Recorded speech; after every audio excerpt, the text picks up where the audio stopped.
Welcome to the Banker Lamp. Please enjoy the video. You begin by confirming the essential prerequisites: VS Code updated, network access, and a sample project ready. Once done, open the extensions view with Ctrl+Shift+X and type the extension name. Make sure to read its description and version history. You should prioritize extensions with active maintenance, high download counts, and recent updates.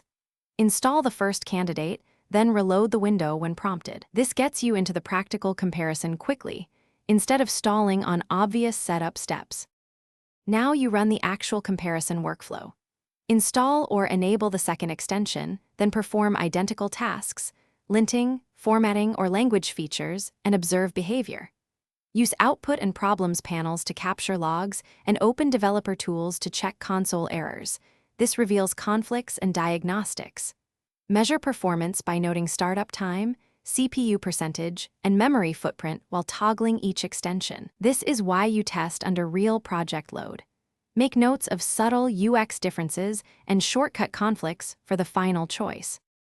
To finish, pick the extension that balances reliability, feature set, and resource consumption. Apply necessary settings in Settings.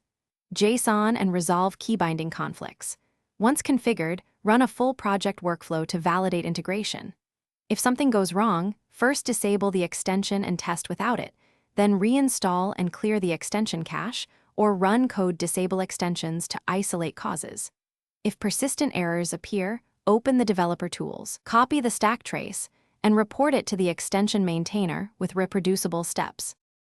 Thanks for watching. If this was helpful, leave a like and consider subscribing. See you next time.